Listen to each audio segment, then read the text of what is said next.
Bon dia, som dimecres 11 de febrer i avui comentem l'actualitat amb la diputada de Ciutadans, Carina Mejías. Molt bon dia. Bon dia. Bé, Carina, com es presenta la jornada d'avui? Bé, doncs és una jornada com qualsevol altra. Avui tenim feina al Parlament, anirem a les comissions i intentarem fer política, que és del que es tracta, no? Fer política per millorar les condicions de vida dels ciutadans. Al Parlament encara es parla de la compareixença de l'altre dia, aquella compareixença de 5 hores del president de la Generalitat, Artur Mas? Sí, bé, són d'aquelles compareixences que deixen una ressaca política que dura bastants dies, no? I el cert és que bé, després de la compareixença estem exactament igual que abans. Jo crec que de les paraules del president ningú es va creure el que va dir, i des de Ciutadans el que hem dit és que nosaltres entenem que va fer un relat que no és creïble per intentar justificar la seva posició. Va generar una certa distància de la família Pujol, com si no fos amb ell, i a més ell va dir que no tenia coneixement de res. Avui per avui jo crec que no hi ha ningú a Catalunya que es cregui que una persona que ha participat dels governs de Jordi Pujol no es cregui o no sapigués el que estava fent el president, de qui era estret col·laborador, però encara és més surrealista que no sàpiga què és el que estava fent el seu segon, el senyor Oriol Pujol, i el que feien els seus germans. Va haver-hi comentaris sorprenents, com per exemple que quan li van preguntar, escolti, vostè no li semblava estrany que els fills de Pujol tinguessin empreses que contractaven sistemàticament amb l'administració, i va dir que no. I a més també va dir que no li sorprenia que tinguessin patrimonis milionaris. Jo crec que això deixa en evidència que ell el que volia és posar distància i sortir d'aquesta situació impune, però jo crec que avui per avui jo crec que ningú es creu que ell no sapigués el que passaven allà, que és greu que el president de la Generalitat reconegui que sabia que des dels anys 80 que tenia una compte, era beneficiari d'un compte a Liechtenstein, i que no fes res per regularitzar-lo, i que a més no ho posés de manifest sent conseller com va ser d'Economia i de Política Territorial. I jo crec que avui per avui no hi ha ningú que es cregui que ell no sabia res del que passava, ni els governs dels que va participar, ni el que feien els seus segons, el seu tresorer i el seu secretari. I per tant nosaltres des de Ciutadans el que ja advertim és que si en els propers dies o les conclusions de la comissió d'investigació o bé la justícia posen en evidència que el president de la Generalitat ha mentit en seu parlamentària, nosaltres el que faríem seria demanar la seva dimissió. Tot i això, potser perquè ha sortit només a la llum les crítiques que s'ha fet des de l'oposició, des de tots els portaveus que van fer preguntes a Artur Mas, i el posat d'Artur Mas menys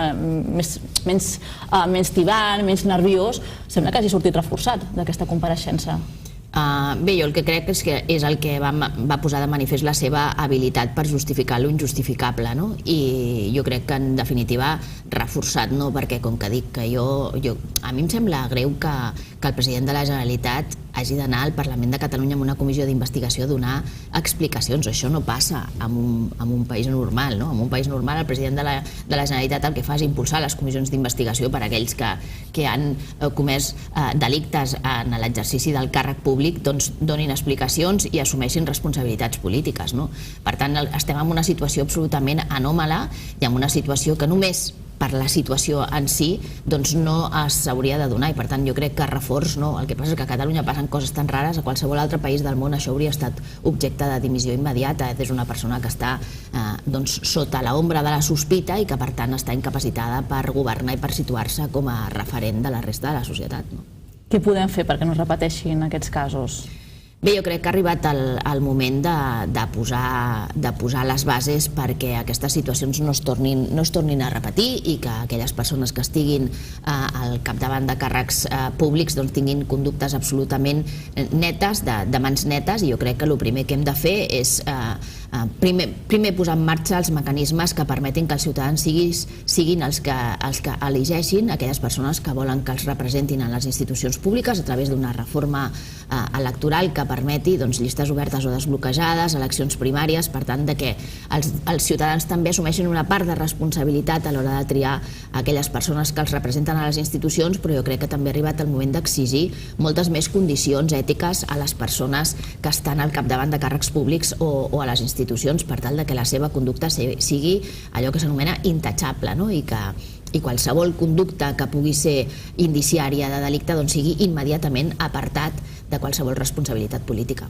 En aquest sentit, des de Ciutadans, ara tots els seus candidats hauran de firmar una carta ètica, no?, per poder formar part de les llistes electorals? Sí, nosaltres estem molt fixats tenim un objectiu d'aconseguir totes les mesures, posar en marxa tota una sèrie de mesures de lluita contra la corrupció, i aquesta és una, no? Totes les persones que assumeixin la responsabilitat de representar Ciutadans hauran de firmar una carta ètica a la qual s'assumiran una sèrie de condicions a través de les quals, si arriba un moment en què hi ha la més mínima ombra de sospita, hauran d'abandonar el seu càrrec de forma immediata.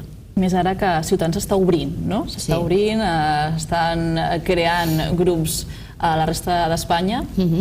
Sí, bé, ja fa un any que vam iniciar un projecte a través d'un manifest i d'una sèrie d'actes al conjunt d'Espanya per veure exactament si hi havia possibilitats d'oferir a tots els ciutadans espanyols una alternativa política diferent, renovadora, regeneradora i més participativa. Vam començar amb un manifest que avui per avui crec que ja l'han signat més de 70.000 persones, on s'establien una sèrie de principis de reforma de les institucions de l'Estat molt bàsiques i uns pactes. El primer era precisament aquest de la regeneració política i la lluita contra la corrupció. Un altre era un pacte per l'educació per una generació, no en funció dels interessos partidistes de qui governa. La despolitització de la justícia per fer-la més independent, més justa i més àgil. La despolitització dels mitjans de comunicació. Una reforma de l'administració pública per fer-la més simple i més racional al servei dels ciutadans i de les empreses, i una reforma econòmica que permetés als ciutadans tirar endavant amb projectes d'emprenedoria i de dinamisme econòmic. I en aquest projecte vam veure que hi havia possibilitats de tirar-lo endavant. Hem vist com les enquestes cada dia consoliden més el projecte polític de Ciutadans. Avui per avui hi ha agrupacions a totes les províncies d'Espanya, hi ha molts municipis, quasi bé 650 municipis on tindrem candidatura municipal, i creiem que estem en disposició d'oferir a tota Espanya un projecte polític regenerador i renovador que els hi permeti sortir d'aquesta situació de la vella política que no dona resposta i que cada dia defrauda més als ciutadans. Les valoracions de les enquestes es centren molt en aquest bipartidisme, tripartidisme, però Ciutadans va escalant a poc posicions. Bé, jo crec que el panorama polític que dibuixen les últimes enquestes és un panorama polític que és evident que ha trencat amb el bipartidisme. La política ja no es farà entre dos partits majoritaris, sinó que obre l'escenari a 4 partits polítics, 2 que són la vella política i que tenen unes estructures absolutament en situació de descomposició com a conseqüència de la corrupció, més atacades de corrupció, i que a més no saben com en sortir-se'n perquè tots ells estan com atrapats amb aquestes trames, que són el Partit Popular i el PSOE, i 2 formacions polítiques com és Podemos i Ciutadans que van apareixent en el panorama polític, algunes amb propostes populistes i realitzables i altres que treballem per fer propostes rigoroses, viables i que donin una certa seguretat i estabilitat al conjunt de la societat. I jo crec que això s'està percebent com una alternativa viable i possible, que cada dia rep més suports i comença a aparèixer amb força a totes les enquestes. Parlava fa uns moments de la politització dels mitjans, i bé, les darreres notícies que tenim són contractacions a Televisió Espanyola, contractacions quan hem vist casos d'acomiadaments fulminants de segons quins periodistes. Què està passant a Televisió Espanyola? Bé, jo tampoc podria explicar-li en detall què és el que està passant, però sí que hem vist al llarg dels anys que la televisió espanyola, lluny de ser una televisió pública per informar i formar, és una televisió que està a disposició de qui governa per tal d'emetre el missatge adoctrinador que correspon, i passa exactament amb moltes televisions autonòmiques, com ha passat a Canal Sur o com pot ser a TV3, on portem jo crec que anys i anys denunciant la política informativa que es fan allà, que exclou una part de la representació política, que a més fa programes incidint directament en un determinat discurs polític de caire independentista, i que a més això evita la neutralitat, la pluralitat, l'objectivitat que ha de ser la base d'un mitjà de comunicació. en aquest sentit jo agraeixo que Esplugues Televisió em permeti venir aquí a explicar-me, com ho fem sempre a tots els membres del nostre grup parlamentari, com sé que ho fan els d'altres opcions polítiques, i jo crec que és el que ha de presidir un mitjà de comunicació finançat amb diners públics, doncs és precisament això, no? Reflectir la pluralitat d'opcions, la pluralitat ideològica i social que hi ha a la societat, i aconseguir informar amb objectivitat i rigorositat i ser neutral a l'hora de fer les valoracions per part de les persones que condueixen el mitjà públic. Aquest és el nostre objectiu i per tant nosaltres... Com es pot gestionar un mitjà públic perquè no passin aquestes coses? Aquesta incidència excessiva de la política del govern del moment? Bé, jo el que crec és que s'ha abusat molt de les subvencions com una eina per garantir-se el control dels mitjans de comunicació, i jo crec que en aquest sentit el que hauríem de fer és anar amb uns mitjans de comunicació que siguessin molt més independents econòmicament, a través de buscar fórmules imaginatives de finançament que els permetin que els seus professionals siguin lliures a l'hora d'emetre les seves opinions i programar els seus projectes de comunicació. Això passa en altres països del món. Coneixem cadenes de comunicació en altres països europeus on els seus professionals són absolutament independents i, a més, en molts casos se situen com una veritable pedra a la sabata dels polítics perquè tendeixen a denunciar totes aquelles actituds o totes aquelles situacions que no són adequades o rigorosament justes. I per tant jo simplement apel·lo a aquest criteri independent dels professionals i sobretot a garantir la independència econòmica dels mitjans de comunicació, que no faci que depenguin d'una subvenció i per tant aquella subvenció determini quin és el seu criteri de defensa de les seves idees o de la seva programació. Avancem més temes perquè el titular és molt cridaner, no? La cadena perpètua trenca Convergència i Unió al Congrés. Van votar per separat per primera vegada, Convergència Democràtica i Unió Democràtica. Això pot ser un precedent? Home, jo crec que ja fa molt de temps que Convergència Democràtica de Catalunya i Unió Democràtica de Catalunya donen símptomes de que estan emetent en ondes diferents, i que jo crec que les divisions internes s'han vist de manera evident a través de molts missatges del senyor Duran i Lleida, que ha posat de manifest que no està d'acord amb la línia política o amb les accions polítiques que fa i que du a terme Convergència Democràtica de Catalunya des del govern de la Generalitat. El que és sorprenent és que d'aquest govern de la Generalitat continuïn mantenint-se consellers que són persones molt influents i amb altes responsabilitats a Unió Democràtica. Jo el que veig aquí és que hi ha divisions internes, que hi ha diferència i disparitat de criteris. Uns s'han manifestat obertament independentistes, els altres diuen que no ho són, però jo el que no sé és aquí si la desintonia és única i exclusivament per part del senyor Duran o realment Unió Democràtica de Catalunya com a partit polític hi ha una divisió també entre Unió. Hi ha una divisió també dintre d'Unió. Per tant, això es resoldrà en poc temps perquè tenim eleccions properament i per tant hauran de decidir si van en la mateixa línia i en el mateix projecte o hi ha algú que es desmarca. Podria canviar molt, no?, l'escenari polític català? Sí, home, la veritat és que en aquests moments estan obrint moltes expectatives respecte a altres formacions polítiques. L'altre dia llegia inclús que el senyor Josep Antoni Duran i Lleida té l'objectiu de presentar una nova formació política en breu. Això posa en evidència que les discrepàncies internes i la divisió està servida. En tots aquests partits de nova creació, aquestes coalicions, aquestes candidatures que estan fent, haurem d'estudiar molt abans de les eleccions, també els periodistes. Sí, suposo que davant situacions d'aquesta tensió social, el que fa és que hi hagi una pluralitat d'opcions polítiques, que cadascú intenti defensar un espai ideològic o un espai de representació política diferent.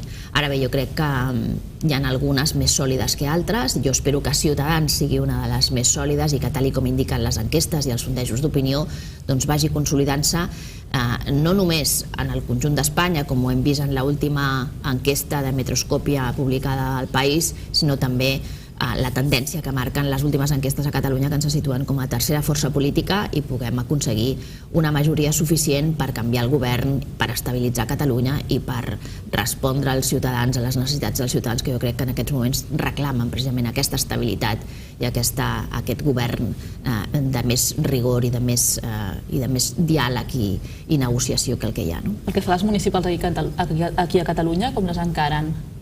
Bé, doncs exactament igual que a tot Espanya. És un projecte ambiciós però a la vegada apassionant. És la primera vegada que tindrem molts candidats arreu de Catalunya. Intentem presentar candidatura sobretot als municipis més grans, on ja tenim unes agrupacions més consolidades, i el que esperem és que aquest projecte polític d'àmbit nacional que volem defensar tingui la seva veu també a tots i cadascun dels ajuntaments de Catalunya, i amb això treballem, el fet de defensar aquesta regeneració política, aquesta millor participació, aquesta resposta rigorosa cap a les necessitats no només socials sinó també econòmiques de les persones. Jo crec que Ciutadans té la possibilitat de fer-ho i per tant intentarà portar la seva veu a molts dels ajuntaments de Catalunya també. Parlant de les necessitats socials, avui el diari Ara publica que Catalunya suma 100.000 nous pobres en 4 anys. Sí, ahir també vaig llegir unes xifres que són absolutament escandaloses. Jo crec que una dels grans problemes que té avui la societat catalana és que com a conseqüència d'aquests anys que no s'ha fet absolutament res, la situació familiar de moltes persones s'ha anat agreujant. Ahir, per exemple, llegia que la Generalitat de Catalunya va aprovar l'any 2013 un decret de lluita contra la pobresa, del qual, a hores d'ara, el 2014, no s'ha aplicat ni una sola de les mesures que va acordar. El Parlament de Catalunya ha aprovat nombroses declaracions institucionals també, i a més també mocions relatives a mesures de lluita contra la pobresa que tampoc s'han aprovat i que tampoc s'han executat. Per tant, és normal que si el govern no fa absolutament res i del que està és més ocupat de defensar la independència que de defensar els drets de les persones i garantir-los unes condicions de vida dignes, doncs aquestes persones continuïn sumint-se en la pobresa. Jo crec que ha arribat el moment de treballar pel que veritablement interessa a la gent, de deixar-nos de defensar tanta independència i de destinar tants diners a estructures d'estat i ambaixades en l'exterior, i tots aquests diners posar-los al servei de les persones que tenen més dificultats per garantir-los unes condicions de vida dignes. També, paral·lelament, el rei Felip s'ha baixat el sou un 20%. Ho celebrem o és una mica populista en aquests moments? Home, jo crec que ell, quan va ser proclamat rei d'Espanya, jo crec que ell va assumir un compromís personal de renovar i de posar la corona al servei dels altres, jo crec que garantir la transparència, fer-la més propera als ciutadans, donar-li un sentit i una utilitat, i jo crec que tot això són gestos que l'acosten precisament a aquest objectiu, i per tant a mi em sembla bé. Carina, doncs ho deixem aquí avui. Toca descansar, Toca descansar, sí. Les dues. Sí. Això de les grips comença a fer estragos entre el personal. Ens van avisar fa uns dies que hi havia epidèmies ara mateix, que estava pujant l'alerta, i realment ho estem notant. Ho estem notant. Així que descansar. I els espectadors també, que es cuidin molt. Moltes gràcies. Carina, doncs, que vagi molt bé. Moltes gràcies per acompanyar-nos aquest matí a l'Ull al Dia. Gràcies a vosaltres. I nosaltres hi tornem després de l'informatiu. Fins ara.